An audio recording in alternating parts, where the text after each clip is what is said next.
Саламатсыздарбы, урматтуу мекендештер. Бүгүн жаш балдардын температура тетип, жаш балдардын дене табы көтөрүлүп, кандайдыр бир инфекция кирип, кыйналып жаткан учурунда кантип жардам беребиз ошол жөнүндө сөз айтып кетели. Демек, мени кимде ким такай көрүп аткан болсо, ал уже жатка билип калды болуш керек. Бизде деген 5 майда жандык жашаганга аракет бар. Булар грипптер, микробтор, жөнөкөйлөр, паразиттер жана вирустар. Ушул 5 майда жандыктын ичинен суук түшкөндө вирустар бизге кирип жашап, бизде дальше ошо өзү өнүгүү өсүүсүн бизден баштаганга аракет кылат да. Ошон үчүн алар биздин организмге киргенде организмде өзгөрүү пайда болот. Эми урматтуу мекендештер, урматтуу апалар, себеби эми чындыгында бала кандайдыр бир кичине бир сырколуп калса, эне карайт. Демек, урматтуу апалар, силерден эң биринчи суранарым, температура болсо эле паникага түшүп, кыйкырып бакырып ыйлап, кыжылат болуп, ызылдап, тияка звонит, бияка звонит деп ызылдабастан баланы үйдөн деле температурасын түшүрсө болот. Температура деген эмне? Температура деген сөз бул организмге бирөө кирип жашап, өзүнүн шлактарды чыгарды, токсиндерди чыгарды, распады метаболита, керексиз нерселерди чыгарды дагы организм ошону сыртка чыгара албай калып реакция берет. Адам сага бир нерсе кирди, ал өзүнөн көп нерсени чыгарды. Эми биз чыгарып бере албай атабыз. Биз аны чыгарып кете албай атабыз. Кел, аракет кыл деген гана абал болуп саналат. Температура болсо эле отделенияны эшигин такылдатып, кыйкырып бакырып, врачтар эмче карабайт деген дагы бул туура эмес.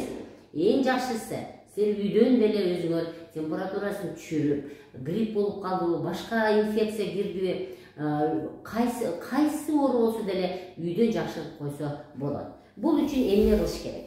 Мына мисалы, бала температура тетти. Эч кандай паникага алдырбастан балага чала кайнатылган сууну берип турасыңар. Мына мен атайы жазып койдум, ушуну скриншот кылып алыңыздар, бир пас кармап турайын. Эң биринчи адамга суу бериш керек. Эмне үчүн? Себеби деген вирус организмге киргенден кийин ал кандын ичинде жүрөт. А кандын негизги составы бул суу болуп саналат. Демек, биз чоң адам болобу, кичине адам болобу, биз ага суу беришибиз керек экен. Биринчи чала кайнатылган сууну берет экенбиз. Мына ушул чала кайнатылган сууну кандай өлчөмдө беришибиз керек? Килограммга жараша. Мисалы, жаш бала 10 кило болдубу, значит 30 миллилитрге көбөйтөбүз 300 грамм. Bir gün geçke çeyin bala 500 gram suyunu içip dursa norma kandın içindeki su norma ölçümde bolат eкен. Eğer de bala bir 15 kilo olsa 15-30'a koysak 450 mililitre. Где-то bir yarım litre suyunu bala geçke çeyin içişine gereken. En жақшысы мен дайым айтам да, мында термосқа su алып коюла дейм да. Ушул термос yarım litre да. Ушуну кичине гана мына bir урта коюп коюш керек. Ушинтип балага дагы суу ичирип көндүрүш керек да. Бала химикаттар кошулган, каяктагы бир кола болобу, фанта болобу, лецко болобу, башка болобу, чай болобу, кофе болобу, көк чай болобу, деги эле баланы мындай нерсеге көндүрбөстөн баланы чала кайнатылган сууга көндүрүү бул эң сонун ыкма болуп саналат. Адам өмүр бою суу иче берсе, өмүр бою адамдын кан тамыры тазаланып турат экен. Эми экинчисин мен клизма жасагыла деп жаздым. Значит, экинчиси бул клизма жасагыла. Клизманы кантип жасайсыңар? Клизманы bir 7-8 жашка чейинки балдарга 200 мл жылуу сууга bir аш кашык үйүлгөн эмес, жайык кашыкка суудан аласыңар, мынтип бычак менен сересеңер жайык болуп калат. Ушул жайык соданы сууга эритип, ошол 200 мл 200 мл грушага алып, мына 200 мл сууга соданы эритиңер дагы, ошону 200 мл грушалар болот аптекада сатат. Ошол грушаны алып сордуруп алып туруп баланын ичине полный киргизгиле. Киргизип анан бир аз көчөгүн кармап туруш керек. 10 мүнөт 15 мүнөтпү жакшы чыдаса 30 мүнөткө чейин чыдаса деле болот. Эми бир 10-15 мүнөт чыдайт бала.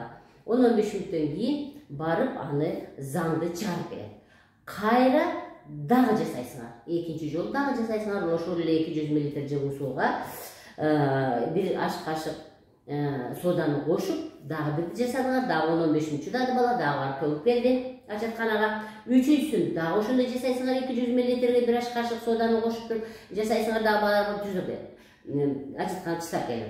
Төртүнчүсүн ушул жерден жакшы эсептеп калыңыздар. Төртүнчүсүн мен акырында деп жазгам да, акырында 50 мл, бул кичинекейлерге, 4-5 жашар балдарга, 7-8 жашар балдарга 100 мл жылуу сууга 1 чай кашык перекс водородду куюп, кошуп, ошол 100 граммбы 50 граммга. Анан төртүнчүсүн дагы киргизесиңер, дагы көчөгүн кармап турасыңар. Бул уже сиңип кетиш керек. Ушул перекси сиңип гана температураны түшүрүп берет. Андан кийинки дагы бир жакшы ыкма, бул мен дайым эң жакшы көргөн менин массажым лимфа массаж, бездерге массаж. Демек, менин YouTube'ду карап, безге кандай кылып массаж жасаш керек экен? Без деген эмне? Без бул биздин канализационный система. Демек, биз нан жейбизби, бизге микроб киреби, биз таза эмес суу ичтикпи? Дегил организмге кирип бизде сиңбей калып, бизден чыгып кете турган керексиз зат бул бир гана без менен чыгып кетиш керек экен. Демек, биз бездерге түртүшүбүз керек экен. Бездер жылгыла, силерге мусор толуп калды. Мына вирус кирди балага. Ал жашады бизде. Ал өзүнөн заң чыгарды. Ал өзүнөн сийдик чыгарды. Демек, ошол бизден без менен чыгып кетиш керек экен. Демек, биз бездер жылгыла, силерге кирген керексиз нерсе жылып кетиш керек деп туруп, безге массаж жасоо керек. Муну жасаган адам абдан сонун натыйжа айтат да, мага эжеке чындыгында лимфа массаждан жакшы болду дешет да. Эми биздин кыргыздар, деги эле мусулман калкы, деги эле кыргызстандыктар мынтип ойлойт да, койчу кантип ушу массаж жасап койсо адам жакшы болуп калат деп. Жок. Чындыгында сиз ушу массаж жасайсыз, сиз бардык оорудан айыгасыз. Көчөдөгү аптеканы карап жалдырабашыңыз керек. Көчөдөгү аптекада кайсы кымбат таблетка бар экен, мен ошону бере койсом балам жакшы болуп. Жок. Эң туура эмес түшүнүк булчу. Сиз балаңызга жакшысы мен айтам, алтын колдоруңар менен, алтын ойлоруңар менен балага лимфа массаж жасагыла дейм. Сиз эне кыжалат болуп турсаңыз, сиздин энергияңыз балага берет. Кыйкырып бакырып, балам температура деп кыйкырып бара берсеңиз, бала терс энергия алып, ал кайра жакшы болбойт. Демек, сиз алтын ойлоруңуз менен, менин балам жакшы болуп калат деген жакшы ой менен, алтын колдоруңуз менен балага массаж жасаңыз. Лимфа массаж жасаңыз. Лимфа массажды уже мен схемасын бергенмин. Ушул схеманы карап жасагыла деп, мына мектеп скриншот кылып жасап алсаңыздар болот.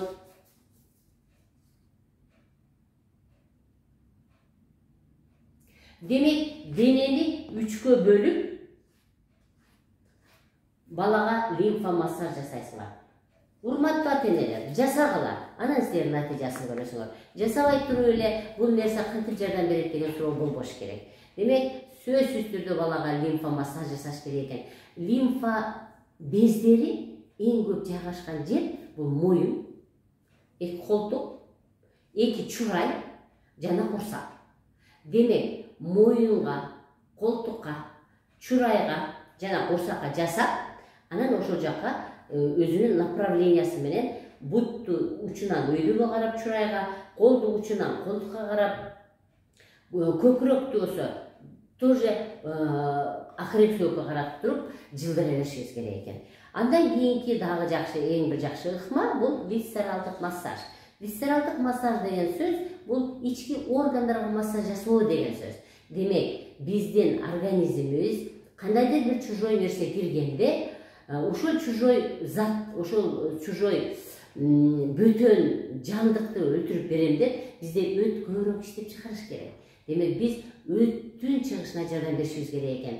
Висцералдык массаж деген сөз курсактагы органдарды, ошонун ичинен эң биринчи өттү түртүү, уйку безди түртүү, ичегилерди түртүү болуп саналат экен. Висцералдык массаж деп ютубка жазсаңар эле, мен чыгам, менин профессорум Шишова деген чыгат, Огулов Александр Тимофеевич деген профессор чыгат. Мына ушул Огулов висцералдык массаждын эң бир чоң, эң атасы болуп саналат.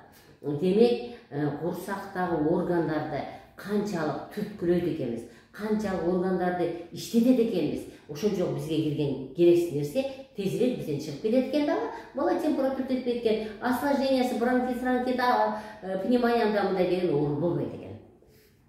Андан кийинки дагы эң жакшы бир ыкма бул диета. Демек, диетадан 3 нерсени бербейсиңер. Сүт, un, сахар. Süt, un, сахар. Демек, süттен жасалган тамактын баарын бербейсиңер, таттуунун баарын бербейсиңер, кум шекерди бербейсиңер, жана ундан жасалган тамактарды бербейсиңер. Эми ушул жерде айтып кетейин дегеним энелер, кимде ким балдасын жакшы ден соолугу чың өссүн десе, кимде ким өзүнүн, жолдошунун ден соолугу жакшы болсун деген болсо, силер ундан отказ кыласыңар. Ундун ордуна күрүчтөн, гречкадан, таруудан, жана башка крупалардан унун жасап алып, нандарды жасаса болот. Азыр деген интернеттен аябай өнүккөн мезгил, интернет ачасыз, кантип жасаш керек бүт баары жазылып турат. Бир гана нерсе, сүт да кошпойсуз, дрож кошпойсуз. Өзүнө эле сууга туз менен ошо нан, күрүчтөн un, гречкадан un, таруудан un, жана башкалардан нан жасайт экенсиз. Эмне үчүн япондор, эмне үчүн кытайлар аябай бизге караганда чыйрак болушат? Себеби алар күрүч, пшеница, буудай колдонбойт. Демек, буудайдан башка тамак, нандарды жасап, баланы ден соолугун чың кылса болот экен. Урматтуу ата-энелер, эч кандай кыжылачылыкка түшпөгүлө, эч кандай паникага түшпөгүлө, мен айткан ушул 5 ыкманы жасай бергиле. Өзүңүздөр ушул моментальный температура түшкөнүн көрөсүңөр. Ичин клизма жасап туруп эле перекс коюп койсоңуз температура түшүп калат. Сөз түрдө диетаңа каршы. Албетте бир 3 күн, ашыгы 5 күн карап коюңуз баланы. Анын деген бул инфекциядан тезирээк чыгып кеткен, өзүңүздөр күбө болосуздар. Ден соолук каалайм, биздин келечегибиз балдар. Демек, биз балдарды абдан жакшы карашыбыз керек экен, алардын ден соолугун абдан жакшы жолго салып коюшубуз керек экен. Саламат болуңуздар.